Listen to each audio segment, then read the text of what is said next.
Welcome back, everyone, to another reaction video. Well, yesterday my friend Mr. Terry did a reaction to a video that I didn't know anything about and hadn't heard anything about, but as soon as he uploaded that reaction, I started getting a bunch of comments from people here on our channel talking about me needing to react to this same video. It's called Oversimplified and the Harms of Oversimplifying History. It's by a channel called Lavader, I don't know how to pronounce it, but I'll put a link down in the description to the original content so you can check it out without my commentary. I don't know where he's going with this. I don't know anything about this channel. I just know that Mr. Terry reacted to it, and I haven't watched his reaction because I didn't want it to impact me. I'll go back and watch it after I do my own reaction to it. So I'm curious to see where he goes with this. On the surface, just based on the title, I have a feeling I'm going to have some strong disagreements with this, and I'll explain that as we go along. But I'll give him a chance to explain what he's talking about, and we'll kind of go from there. With all of that in mind, it's been a while since I uploaded anything to VTH Extra, but there is a new video up. It's from our walking tour of Rome back in April when we did a group tour in Rome, which was fantastic. I loved it. Loved it so much that we're doing it again.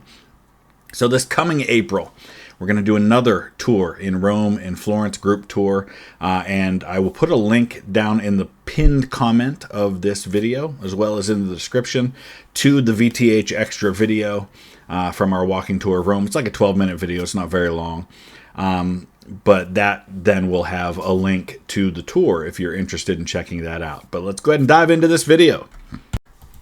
History YouTube. It is truly a magical place. Hundreds of creators, all sharing the same passion and love for the field. Hundreds of thousands of videos of people explaining and telling new stories about events and characters. Pair that up with magnificent and detailed editing styles and even some art to go alongside it, and you will have people hooked and interested for many hours to come, regardless of how boring or niche topic you are talking about is. I am very Wait a second. Was that me? Let's go back and watch that. I think I saw myself. Niche topic you are talking about. There I am. Look at that. Well done.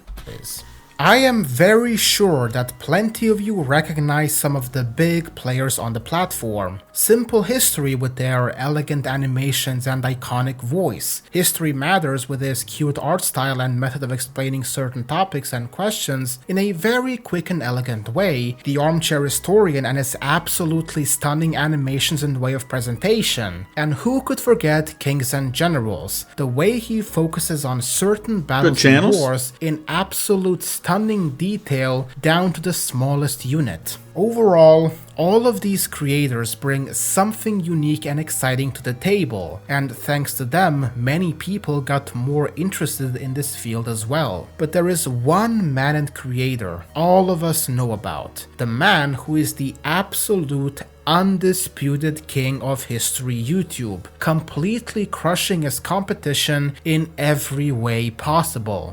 I'm fairly certain it's not just one guy. I'm pretty sure it's brothers. I could be wrong about that. I am of course talking about the one and only Oversimplified. This man is an icon for a very good reason. He pretty much checks all the boxes. A beautiful and fun art style? Check. Iconic voice? Check. Extremely entertaining way of presentation? Check. Agree. Iconic jokes and sense of humor? Check. Agree. Check and check. Yep. He and his content are perfect in almost every way when it comes to presenting and explaining history to people, no matter whether young or older. I have been a fan of his since pretty much primary school when he released his World War I videos. In fact, and here is some fun Lavader trivia for you, in 9th grade history class I was tasked with making a PowerPoint presentation about the big three of the Axis powers, Hitler, Mussolini, and Hirohito. And on the day of the presentation, when I got to Hitler, I instead played Oversimplified's Hitler documentary to the class with automatic subtitles on. Well, everyone was far too busy with studying for the physics exam later that day, so for the entire presentation I was pretty much talking to a brick wall. But you get the point. Oversimplified has been very influential on the field of internet history. Since his first videos, he has only been improving in every field, and he will continue to do so. My only complaint about Oversimplified is that he doesn't release videos more often. Then again, would they be as popular if they came out more often? I guess that's a great question. He has also sparked numerous channels inspired by his style. That's true. And even an entire Turkish channel. You know you are doing something right when the Turks barge in and start copying your homework. And that you are responsible for a Turkish family having a normal life in the hellish landscape that is modern Turkey. So this guy, I'm assuming then that the channel creator that we're watching at the moment must be Turkish himself. And I kind of gathered that when he had like the drawing of himself with the fez on. But as I started making my own content on here and breaking my young Zoomer mind free from early 2010s internet brain rot by actually touching a book, I started noticing a few things about Oversimplified and his content. And the more pages I read and the more research I did, the more I started realizing his videos are not that good. So So I'm just going to get out in front of this and say, well, if the complaint is that the information's inaccurate, that's one thing. If we're complaining that it's not more detailed, it's oversimplified. I mean, it's literally in the name, right? And so I feel like the point of Oversimplified is to reach an audience that's not at the place yet that they're interested in a deep dive. But they might get there based on an oversimplified video. I am today, the little guy with 30,000 subscribers going up against an absolute titan. Honestly, now that I think about it, I am actually kinda surprised no one really did a response against him. Except for the Marxoids, but to be fair, they bark at any moving thing that hasn't gone 10 seconds without deep-throating Stalin. So let's get into it and see how Oversimplified's content is not only mid at best, but potentially even dangerous and misleading. I disagree with that. Ironically, the problem at hand with Oversimplified is in the name itself. Oversimplified. It gives you already from the get-go what you need to know about his channel and his content. He oversimplifies history, giving a very basic story time-like telling of historical events and characters, with the art style we all know and love. Now, presenting history in this entertaining and fun way is not the problem. If anything, today we definitely could use more of it, but it's the specific way these oversimplified events and characters are presented that really bothers me. When it comes to simplifying a certain topic, as with really anything else, there is both a good and bad way of executing that. Standard simplification and oversimplification. We will focus on standard simplification first. Let's imagine you pick up a dense philosophy book like Immanuel Kant's Critique of Pure Reason. Now, I'll give you a quote from Kant and let's see if it's easy to understand. It is humiliating for human reason that it accomplishes nothing in its pure use, and even requires a discipline to check its extravagances and avoid the deceptions that come from them. But on the other side, that reason can and must exercise this discipline itself without allowing anything else to censor it, elevates it, and gives it confidence. He lost me like a third of the way through this statement. I'm never gonna listen. I have made my life an obsession of learning history. I've never picked up an Immanuel Kant book, and that's why. That's not the kind of thing that is ever gonna draw me in.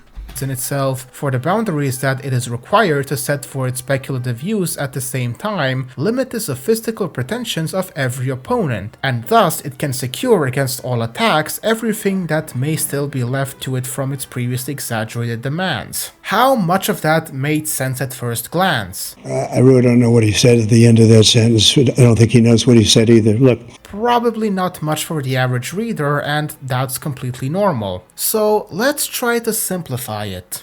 It's frustrating that pure human reason doesn't really achieve anything on its own and even needs to be controlled to stop it from going too far and leading us astray. Yeah, but here's the thing. Even simplifying that still means nothing to me. I don't care about that. That's not interesting. It's not a topic in which I'm interested. There are people who care about such things. I'm not one of them. But the good thing is, reason can't control itself without letting anything else tell it what to do. This gives it a sense of confidence because, by setting limits on itself, it also stops others from making false claims. So, even though reason can't give us all the answers, it at least protects us from falling into errors. So again, I'm trying not to get too far ahead of myself, but I feel like I know where he's going with this, which is it's one thing to reword something to make it easier to digest. It's another to reduce a paragraph down to one sentence. But in this example, the point is I don't care in either case. Like when it was Immanuel Kant's words, I didn't care about it. And when it's his reworded version, I still don't care about it. I'm just not interested in the topic. Now, this simplified version gets the point across much better, right? But notice something. Though the language is easier to follow, the essence of what Kant is saying is still there. This is the difference between simplification that helps understanding and oversimplification. I just feel like it's a really terrible example. I mean, use an example from history. Give me an example of an author writing about a historic topic and then rewording that and then oversimplifying that. Don't take something that's more like philosophy and try to make your point. I feel like that didn't make the point very well. In education, good simplification focuses on why something works or what led to a conclusion. It takes people through the reasoning without losing the details. It's not about dumbing things down or skipping to the end, but about leading people step by step. I disagree. I know where he's going with this, and I just can't subscribe to it. So if we're talking about this from a historic standpoint, you're arguing you can't take out the details because people don't understand the topic. I disagree with that completely. You know, if you're going to present, for example, I'll take something from my own historical wheelhouse, okay? If you're going to present to me, for example, the story of what happened at the Battle of Gettysburg, and you explain to me that Lee invaded the North, Meade, or first Hooker and then Meade follows him. There's a 3-day battle, and at first the Confederates are winning, but then the Union comes back and ultimately wins the battle, and Lee retreats to the south. That's not details. That's an overview in like a couple of sentences of what Gettysburg was. And there are a lot of people who will be interested in that. But if I start telling them, let me tell you about John Buford and the stand that he made with 2 brigades of cavalry on the first day while he waited for Reynolds to come up with the 1st Corps with infantry. And then the 2nd Corps of the Confederate Army came down from the north and they slammed into the 11th Corps under Howard that had just made it in time. And then they fell back through. You know, at that point, there's a lot of people you're going to lose. They might have been interested in the big point about Gettysburg. It doesn't make it false to oversimplify Gettysburg in that way. It's just that some people are going to hear that story of Gettysburg and think, you know, that's enough for me. I'm interested in how the Civil War went in big movements, but I don't need to know the details of what brigade fought where at Gettysburg. Now, there are people like me and a lot of you watching who are going to say, you know what? I do want those details. I want to hear the story of Caliph's Battery and where they fought. I want to hear about the Iron Brigade and the 2nd, 6th, and 7th Wisconsin, the 19th Indiana, the 24th Michigan. Tell me all about where they fought by Willoughby Run and at McPherson Ridge. And tell me about how they moved over then and held the line near Culp's Hill on the 2nd and 3rd days of the battle. Both are correct. I don't think that there's anything wrong with oversimplifying that story to get people interested. Then some people are going to say, I want to know the details. I'm not buying his argument so far. In history, it's pretty common for people to call certain figures geniuses or dumb for something they did. While you could argue that the action may not have been very bright, it oversimplifies complex motives, decisions, and events. Was there something that happened that made them take that action? Was it really because they were messed up or wise in the head, or were there certain factors into play that they could not control? But where do you end with that? You know, there's always more detail. There's always more information. Does that mean I shouldn't write a book on the entire First World War? because I might miss the details of a specific battle doesn't mean I shouldn't talk about 19,000 British soldiers being killed on the first day at the Battle of the Somme, unless I then proceed to tell you about every one of the battalions that attacked that day and tell you the story of each of the 120,000 men who went over the top. You can do both, and there's a place for both. Let's imagine a general during an important Braxton battle Bragg who orders his troops to charge straight into enemy lines, even though it looks like a complete suicide mission. To most observers, it might seem like a reckless and dumb decision. In fact, future historians might label this general as incompetent, claiming that he had led his men to certain defeat without any strategic thought. But let's think for a moment. And you know, if we're talking about Braxton Bragg, that's probably true. Why did he make that choice? Yeah. There could be evidence. These are great questions to ask for people who are interested in a deeper dive into those topics. That's not where most people are when it comes to history. That's why there's a place for Oversimplified, and there's a place for the deep dive. I myself am all about the deep dive. That's why most of my original content is about stories that are really deep, niche dives into topics, talking about individual soldiers and talking about specific spots on a battlefield. I love that stuff. Most people don't, and that's okay. To suggest that the general had received faulty intelligence earlier that day, convincing him that the enemy forces were much weaker than they actually were. On top of that, perhaps a crucial supply line had been cut off, leaving his troops short on resources. That's all true, but that doesn't make the end result change. He still ordered a suicidal charge that got a lot of his men killed, and in the end was stupid. Yeah, is it oversimplified to blame the general for that? Maybe. But he still made the choice. It was still his responsibility in the end. It doesn't make it untrue. With no ability to sustain a prolonged battle, he thought that a decisive strike might be the only chance to turn the tide before his army starved or surrendered. Now, does this make his decision any smarter? Not necessarily, okay. But it shows that it wasn't a simple case of poor judgment or idiocy. You're right. History's complicated. I say it all the time. It's never as black and white as we try to make it. It's nuanced. It's gray. But you have to start somewhere. And if Oversimplified, you know, if I try to tell a niche story about all the intricate details and all the political reasons why the War of the Bucket happened, you're going to lose most people. But if I do a oversimplified style video about the War of the Bucket, people are going to be interested. And then people who want to know more about that can go get books, can go on a deep internet dive and find out all of those details. Multiple factors, bad intelligence, resource shortages, and so forth, shaped his choice even if the outcome was disastrous. So when we call him a dumb, incompetent general, we miss out on all the other elements that played into this decision. A meaningful simplification would explore why each side took the actions they did, how historical context shaped... That's not a simplification, though. I guess that's my point. I think we're talking about oversimplified versus simplified when I think oversimplified is the simplified. What he's talking about is not a simplification. That's a deep, intricate dive, which is important in history, super important in understanding history. Their decisions and what the consequences were. To put it bluntly, a truly effective explanation makes sure people grasp the reasoning behind the facts, not just the conclusion. It respects the complexity of the subject while making it accessible to everyone.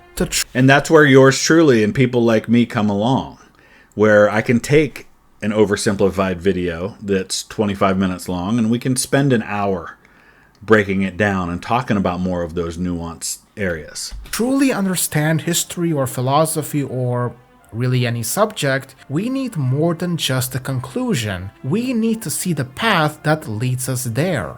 And then we have the other side, oversimplification. This one, which is unfortunately still pretty prevalent, simplifies things for the sake of simplifying. It throws all nuance out the window in favor of a standard black and white good versus evil, dumb versus smart approach. Its main focus is on the conclusion rather than the why of the topic or the event. I don't know that it does that though. I mean, for example, the oversimplified Hitler videos. video, it goes into a bit of a deep dive into his childhood, and it helps us understand some of the why behind him.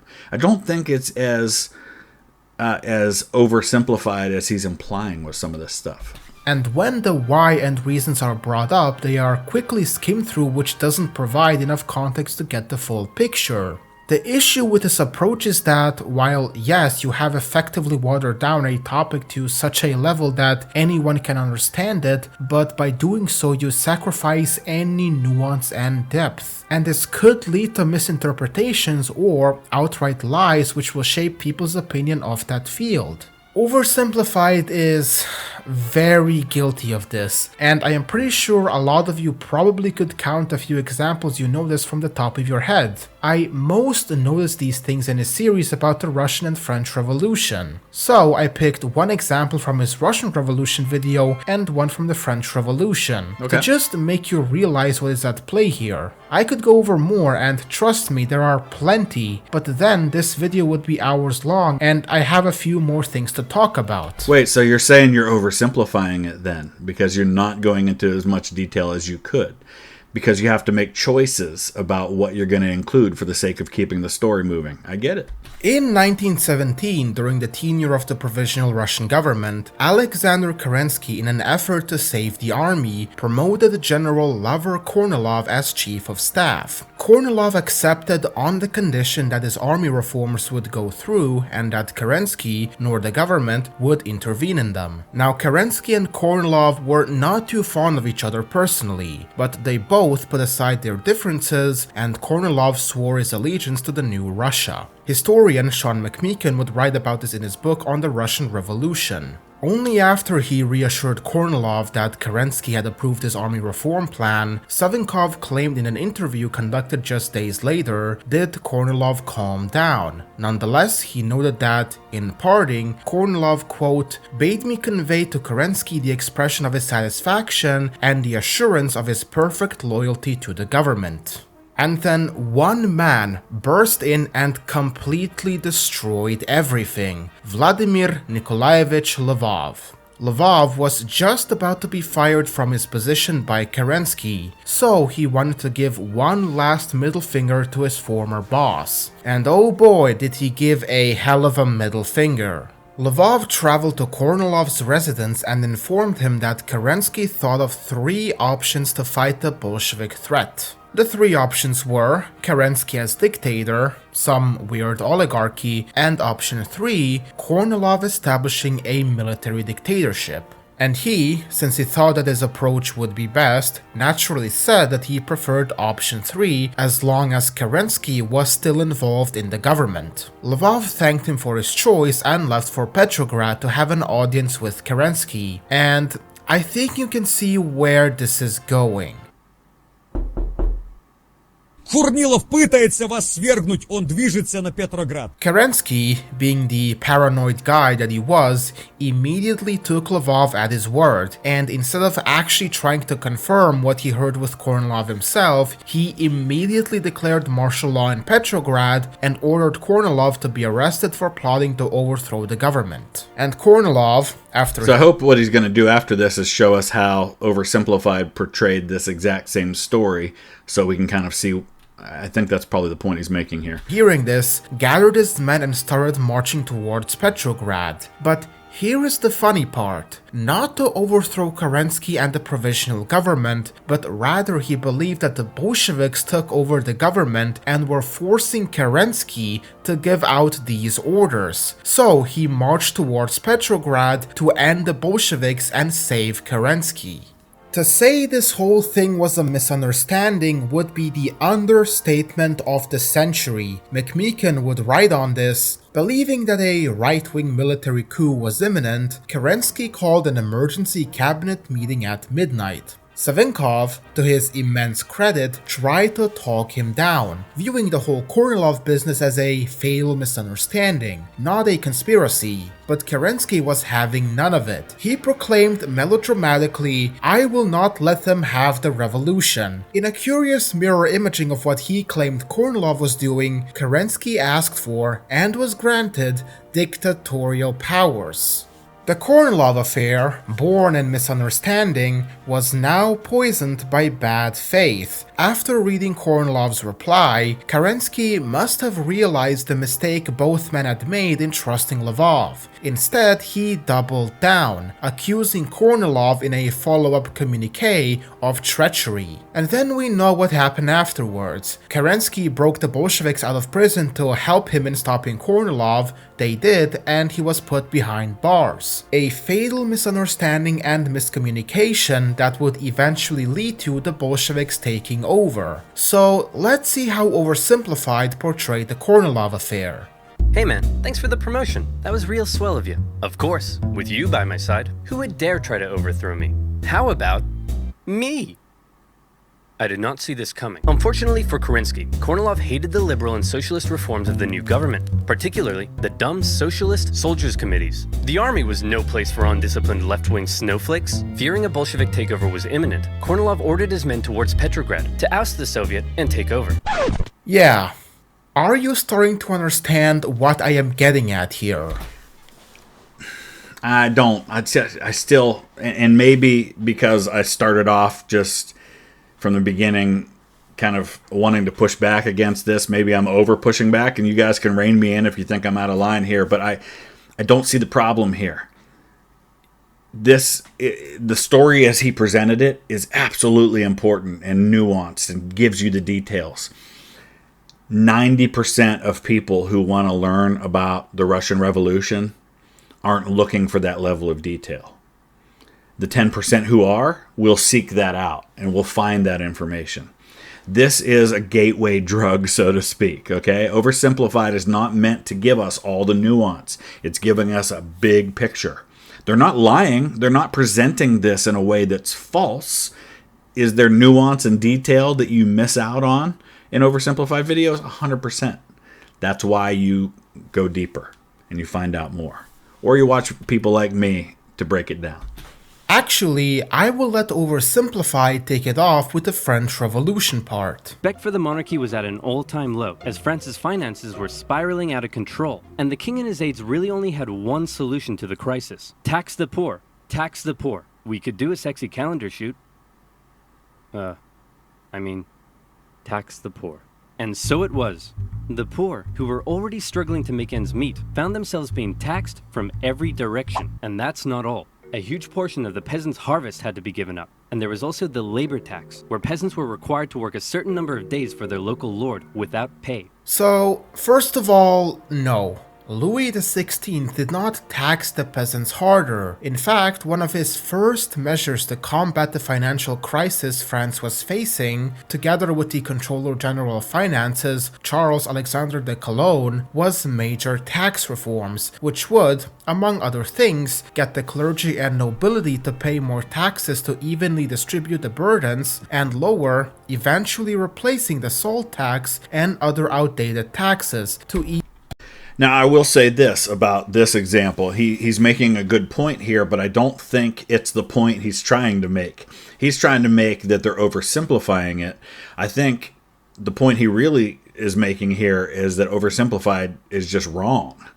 That the Calonne reforms were indeed meant to try and more level the playing field, and it wasn't simply saying, hey, let's tax the poor. And it failed because the monarchy didn't have the power to enforce it, and they called in a States General, and it's all very complicated. But the end result is that no, it wasn't them just saying, oh, we need more money, let's tax the poor.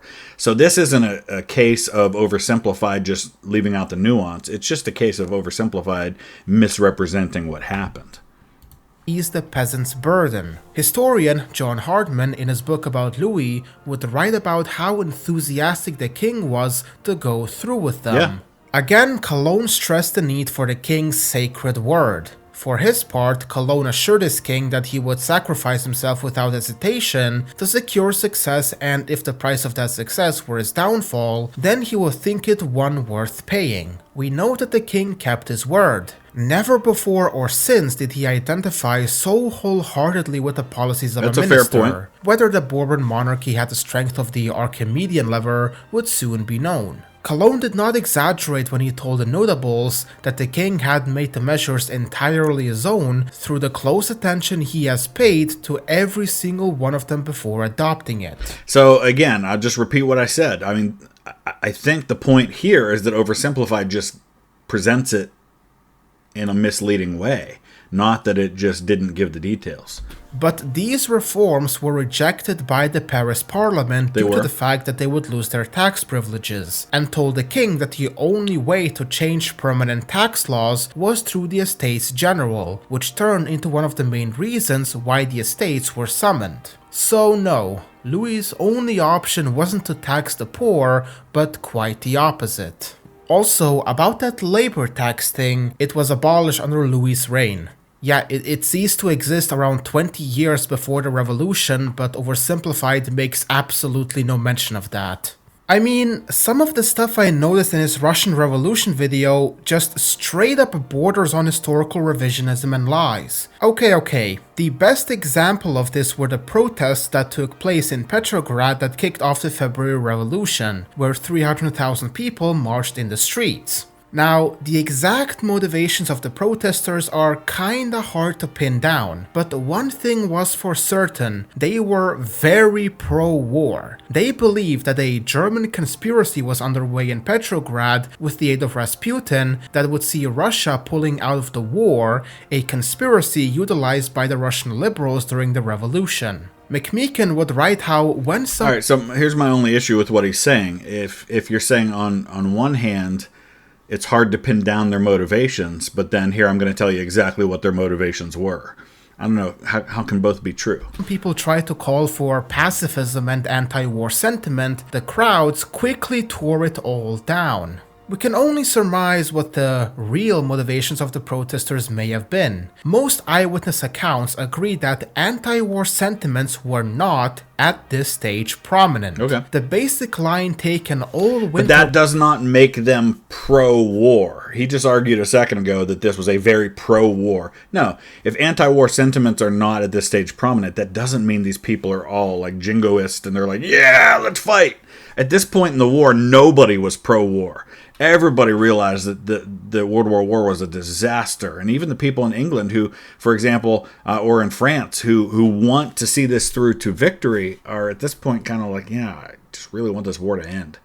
By liberal critics from Milyukov to Guchkov was, after all, that the regime was honeycombed by defeatists and pro-German traitors. This was a far cry from pacifism. According to the social revolutionary veteran of the 1905 revolution, Vladimir Zenzinov, the raising of a "Down with the War" placard in Znamenskaya Square on Saturday afternoon evoked protests from the crowd, and it was withdrawn immediately. So there were people who were pro-peace at that point if somebody raised that sign. Forefront of the protest was Alexandra, the wife of Nicholas II. Utilizing the fact that she was of German descent, the protesters pretty much argued for her death and that she was quote-unquote influencing Nicholas to end the war and pull Russia out. Again, McMeekin would write, the political mood of the time was captured by a more commonly seen placard reading, "Down with the German woman." Basically, the demonstrators in Petrograd supported the war and called for an end of the supposed pro-German shadow government. Yeah, so she is a first cousin of Kaiser Wilhelm, as is she a first cousin of George V of England. They were all three grandchildren of Queen Victoria. Naturally, the Russian liberals utilized this sentiment to secure their position and overthrow the Tsar during the February Revolution. Now, watch how Oversimplified presented this. On International Women's Day, 1917, thousands of hungry women in Petrograd were so sick of being hungry that they took to the streets. And it turns out it's not just women who experience hunger, but men too. So the next day they joined in as well. Gatherings on the streets were forbidden, but I'm not sure how you'd arrest 250,000 people. The crowds demanded an end to the war, an end to food rationing, and even an end to the Tsar's autocracy. This is just straight up historical revisionism at this point. Okay, so then again, the issue is not oversimplification of the material, it's presenting something that's not accurate. So let's focus on that as our criticism. That's a fair criticism to make. If it's not an accurate statement or if it's misleading to what happened, fine. If it's oversimplifying by not going into the nuance, that's a different story. Like, I know that a lot of the mainstream things we know about the Russian Revolution come from the Soviet Union, but come on, it dissolved a long time ago and historians now know a lot more objectively what took place in those years. Now, having said all of that, I want to just take a look at this because this comes from the Imperial War Museums in the UK. So on 22nd February 1917, metal workers in Petrograd went on strike. They were joined the next day, International Women's Day, by female protesters marching against food rationing. More protesters and strikes eventually took part, and around 200,000 filled the streets of the city, demanding the replacement of the Tsar and an end to the war. Eventually, nearly all industry in Petrograd was shut down. The Tsar ordered the commander of the Petrograd garrison, General Kakhalov, to suppress the rioting by force. So, here's my question. What were the things that he said Oversimplified presented there? Let's go back and look at it again for a second. We're hungry, down with the Tsar, no more war. What does the Imperial War Museum say they were protesting? Food rationing, an end to the war. So if he's claiming that Oversimplified is lying about that and that it's not true, you can understand why Oversimplified is claiming it is, because there's at least one source, and let's look at some other sources. So if we look at Encyclopedia Britannica's write-up on the February Revolution, they do say that it starts primarily as a protest over the food shortages. And it says here, on that day, this is the, I think it's talking about the second day of it here. On that day, university students joined the movement, but the primary concern of protesters remained the food shortages that had plagued the capital. Only a few cries were raised denouncing the autocracy and the war. But then on the third day, it would prove to be the turning point. The strike became general, and the strikers assumed an aggressive demeanor, raiding police stations, and it goes on to describe it.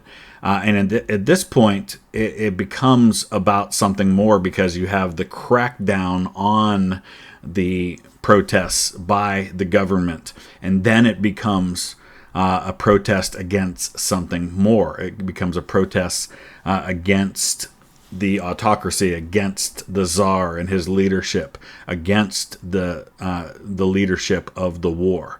And it goes into a little more detail about that. So I guess my point in all of that is to argue that while you can say it's misleading because you know a lot more details about that, there are still sources out there that are saying, yes, all three of these things were things they protested for. But it all started because of being hungry. And then because of how it was dealt with, it spread, and it became about ending the monarchy and bringing an end to the war. So again, this is not incorrect. It's not a lie. It's just taking what the revolution eventually became about and putting it all into that motivation. So anyway, just I can see both sides on that one. Ago, and historians now know a lot more objectively what took place in those years. Again, I could sit here for hours going over every single thing he got wrong in these videos, and this is just about the topics and events I have a lot of knowledge on and read books about. Who knows what other things he got completely and blatantly wrong in all the other ones. See, I don't know that one was completely and blatantly wrong. I think it's just we're talking about degrees at this point. Now, I am not gonna claim anything we don't have concrete knowledge on, but I am starting to wonder where Oversimplified gets all his information from. What are his sources? Again, these are just speculations because we don't know where he gets his research from, but I have this gut feeling that he, at most, does mid-level internet research on these subjects through Wikipedia pages, other YouTube videos, and the numerous other articles on the internet. Despite him being oversimplified in every sense of the word, we do see that he does actually put quite a bit of effort into research, since he talks about many things similar to a Wikipedia page. But would it really be that difficult to read a proper book on the topic written by a historian so you can get all the context and nuance of the topic you are talking about? But if you read one book, then you're getting that historian's context and nuance and bias and worldview and choice on what to focus on. You could read 20 books and then maybe start to get that kind of level of detail. Oversimplified is not claiming to be the ultimate resource for these events. Like I said, it's a gateway. I don't have a problem with there being gateways. We need those to lead us to deeper information. When I first got into history, it was because in 1985, when I was 8 years old, Bob Ballard found the Titanic. Now, I know in hindsight, having heard all the details about how that went down, that what was really going on was that he had been contracted by the U.S. government to go and find a sub that had been lost. And part of the deal was that if he found what they needed him to find and he had more time, he could use those resources to then look for the Titanic. And that's how he found the Titanic. It doesn't make the initial story, which is Bob Ballard found the Titanic, any less true. But it is interesting to go and find out the details and the nuance and all of what led to him finding the Titanic. There's a place for both. Some people only care that the Titanic was found. They don't really care about all those other details. And for me, what it led me to do was then go down to the library, because we didn't have the internet yet, and get out all the books I could on the Titanic. And it led to a deep dive on a topic to learn all of the details about when it stopped at different ports and when it was built in Belfast by Harland and Wolff and what happened on that night and all of the things that we've learned. And it only was possible because Bob Ballard found the Titanic. Bob Ballard finding the Titanic is oversimplified. All that other stuff is what I found out because of Oversimplified. You see what I'm saying? I mean, McMeekin's book, one of the best in regards to the Russian Revolution, appears as one of the first if you Google Russian Revolution book. The Kornilov affair would have been excellent material for his style and way of presentation, and I do believe he would have absolutely loved it if he came across the full context of what happened, and included it in his video. And maybe he did know those details. We don't know that he didn't. He was oversimplifying the story. And he would have if he just, again, picked up a book. So, we don't know he why am I didn't. exactly complaining about all of this? I mean, I literally go watch a channel called Oversimplified and then act shocked when the videos are oversimplified. Yes. And that is exactly why I am criticizing him. It's not just about some random YouTuber who talks about history to some audience. No, there is a bigger picture here for us. Something we have been seeing as the internet and YouTube started getting more and more widespread and taken seriously. Let me ask you this. When we click on an oversimplified video, what is the primary reason and incentive for watching his content? Is it learning about history? Sure, that may be a factor, but if that was the primary one, you would be picking up books about the Punic Wars from your local bookshop. No, I disagree with that, though. It's about learning about history, historic events that I otherwise might not be interested in learning about. You know, for example, there are a lot of people out there that probably never gave a single thought to learning about the Punic Wars. But now they're interested in the Punic Wars because Oversimplified did videos on it, and we're waiting for the next one, right?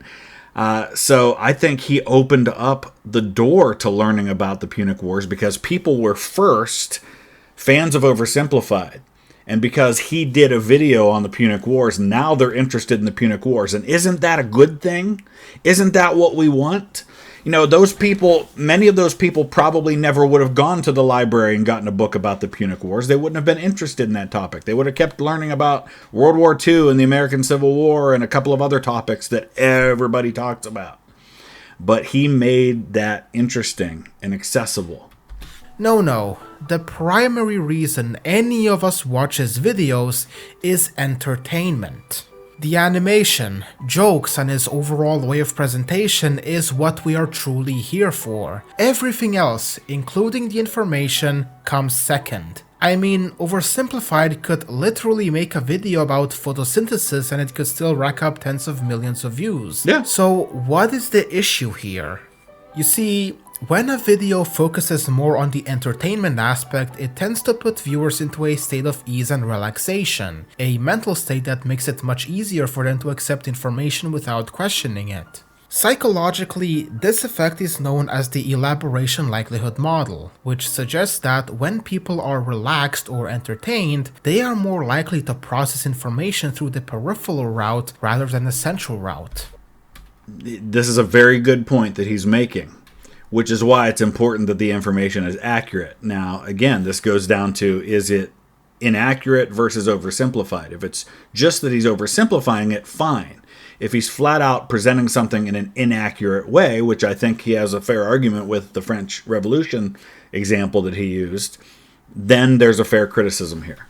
The peripheral route relies on superficial cues, such as humorous animation or charismatic presentation, rather than a critical evaluation of the content itself. Essentially, if something is entertaining or enjoyable, people often accept the accompanying message without much scrutiny, because their defenses are down. This is a great example of that that I've talked about is The Fat Electrician. Fantastic storyteller, really entertaining. And by his own admission, that's his primary purpose. And when I talked to him about this, he said, you know what, I probably get some of the details wrong sometimes. And you know what, so do I. When I'm doing these reactions, I'm doing all of this off the top of my head and from memory of things that I've studied in the past. Or occasionally, like today, where I go and actually look some things up for you. So occasionally I get stuff wrong because I'm not taking the time to research every little detail of what I tell you. I'm often going on something I read 20 years ago and trying to recall that information in the moment. So there is certainly a degree to that. And when possible, I will pin a comment if there's a correction. And you guys are really good about catching that stuff.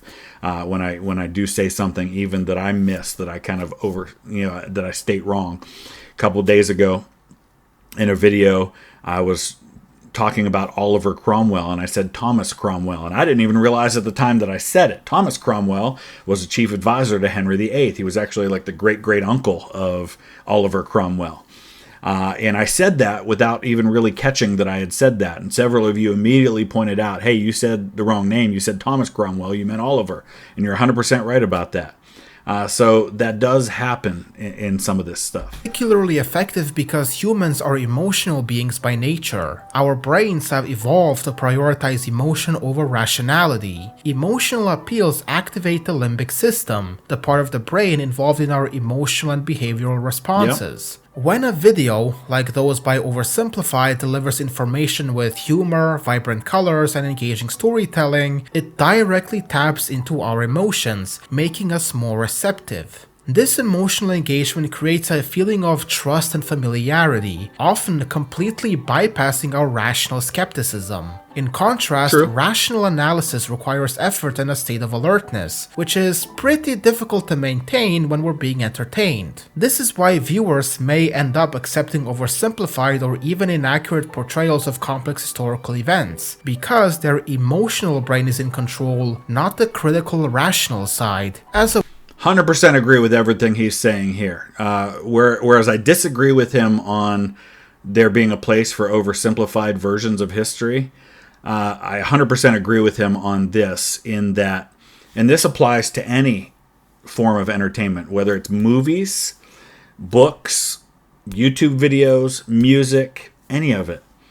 There is absolutely an argument to be made that when we're being entertained, we tend to let our guard down and we're not skeptical of information. The wise man once said, there is no such thing as an unconvincing argument, only a lack of editing skills. We political YouTubers do not have this luxury. When people look at my videos, they don't enter it for the sake of entertainment. Well, at least not primarily. They enter with the expectations of being informed or to see what my arguments are, so they can either respond to them or accept them.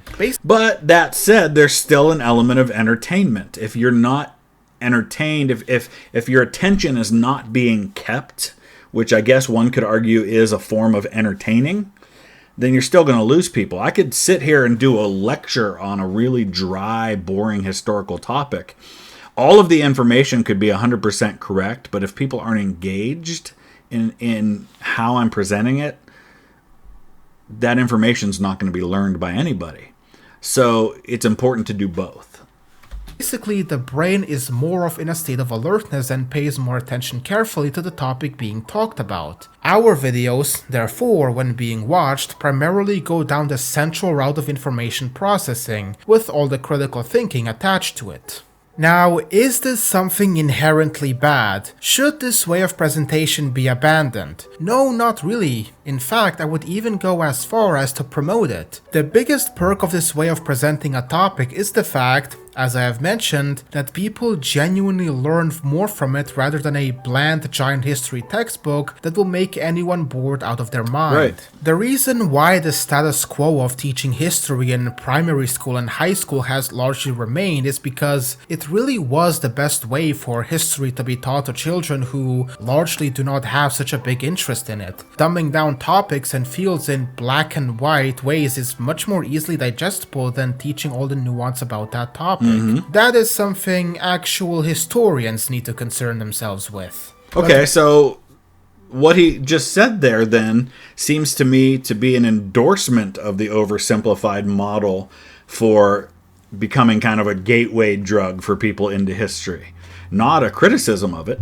With digitalization coming around and us creators now being taken more seriously, we have an actual and real chance of breaking the status quo. This way, history is being taught through this black and white great man theory-esque way. We can now utilize our creativity, our storytelling, our humor, and our research to not only make children and teens interested, but for them to actually learn and understand. Something that actually honors their capabilities of understanding a nuanced topic, even— Yeah, you know what? Great example of this just in my own life and in the lives of my kids. My kids don't watch TV at all. I mean, like, they literally do not watch TV programs. They watch YouTube all the time. And when I, in my own life, want to learn how to do something, a couple years ago, I needed to replace the garbage disposal. I had never replaced a garbage disposal before. So you know what I did? I got on YouTube and watched a video about how to replace a garbage disposal. That's how I learned to do it. YouTube has become, for many people, the go-to place for learning about something they don't know about already. So yeah, there is an obligation for us to make sure we get that right. And at such an early age, rather than diminishing it. Teachers and professors across schools are now utilizing content creators more and more to teach history because they recognize that this way, students will actually learn and retain all the information much more easily and efficiently. And I have absolutely no doubt that Oversimplified's videos have been shown hundreds if not thousands of times across classrooms. Now, I bet you, and listen, I'm not in the classroom, and so some of you who are can tell me what you think about this. Tell me if I'm wrong. I'm guessing if a teacher, for example, is doing a section on the Punic Wars, they're not just going to play the oversimplified video and say, okay, you've learned about the Punic Wars, now let's move on to the next thing. That's going to be a way of engaging students in the topic. Okay, now let's talk more about this. And that is the point. That's why Oversimplified works, I think. It's a way of introducing the topic for the deep dive. Now, Oversimplified has an obligation to make sure they're getting their facts right, but I don't expect them to get into all the nitty-gritty details and nuance and gray areas of the topic. Hell, again, I literally did that when I was in 9th grade. Ironically, this also goes for me. Over a year ago, I was contacted by an American high school history teacher regarding my video on Kaiser Wilhelm II, and he asked me for some additional resources I utilized because he wanted to use it in his class material to give a more nuanced and neutral viewpoint of World War I, presenting the views and actions of all sides, rather than the usual Entente Germany bad way. To think the videos I made have actually had a real-life impact on a high school history class is something I am truly proud and happy about. That is the point I am trying to make. We content creators don't just make stuff anymore for anonymous internet users who spend 8 hours a day watching videos, but now also something that is impacting the general public. And no doubt with continued digitalization, content creators may be utilized more to actually teach students. What I am saying is, we now also have a responsibility. Kids, teens, and really anyone deserve a richer, more nuanced understanding of history, one that acknowledges complexities and fosters critical thinking. Again, not in the classroom. I went to college to be a teacher, but I haven't been working in the classroom for the last 20 plus years. So, but I feel like there is probably some room for discussing the nuance, but the nature of the way curriculum is, I don't feel like there's a lot of time for getting into that level of nuance on these topics, because you're flying through these topics to get it all covered. We need to move away from the outdated methods that present history and oversimplified narratives of heroes and villains, and instead inspire genuine curiosity about the forces that shape human events. Let's remember, history isn't just a collection of dates and names, it's the story of humanity in all its messiness. Yeah. If we want the next generation to learn from the past, we need to present it to them authentically, respecting their ability to understand and grow from its lessons. And that is why, from my point of view, it's really disappointing that Oversimplified doesn't realize that oversimplification is actually the main problem here. In a way, he is actually upholding the status quo of how we are taught, albeit in an actual successful way, with his way of presentation. If he actually did a little more research about the nuances of the topics and individuals he is talking about, it would be a massive improvement. He is the king of history YouTube, and that is why I exactly believe he should perhaps rethink his whole approach. Now, does this mean... But then would he still be the king of history YouTube? I think the whole... Listen, there are a lot of really entertaining YouTube channels out there that have a great animation style and have a lot of humor and present it in an engaging way, but they go into more of a niche and more of a deep dive into the topics, and they don't have the broad appeal. I think the reason Oversimplified has the appeal that it does is precisely because of the fact that it's oversimplified, and it makes these broad topics digestible to the average person who might not otherwise do the deep dive. You should completely stop watching him and not take anything he says seriously? No, of course not. There is still some merit to it, but just keep in mind that he is oversimplified in the end. Yeah. And if anything, take what you hear from him with a massive grain of salt and be under the impression that perhaps there is something more at play here. In fact, since I already mean like that it's not, that history's not oversimplified? Yeah. Mentioned I could sit for hours here going over his videos, let's do it. If this video gets at least 5,000 likes, I will do an entire breakdown of his Russian Revolution video. Interesting. No matter for how many hours. Alright, we gotta see where he's at right now. Let's take a look and see how many likes he's got. So I'm gonna take a look. He's at 5,000 likes. All right, I guess we're going to get that video. So that'll actually be really interesting to check out. So, all right, so here's what I'll say about this in closing, and not to just kind of beat the dead horse of what I've already said. As it went on, especially in the last 10 minutes or so of his video, I largely agreed with what he was saying. And I think despite my pushback on a lot of what he was arguing here, I think he and I probably generally agree on this topic, and maybe I'm just overanalyzing how he broke it down. I 100% agree that to really understand these topics, we have to dive into the nuance. And I talk about that all the time, about the importance of that. But I don't agree that there isn't a role for Oversimplified. I think Oversimplified is an incredible resource to introduce someone to a topic, then to invite them to do a deeper dive in that. So if there's a criticism to be made about Oversimplified, it's if people are watching his videos and thinking that is the only level of detail to that topic. So could it mislead people? Sure. But you know what? You could say the same thing about books that are written.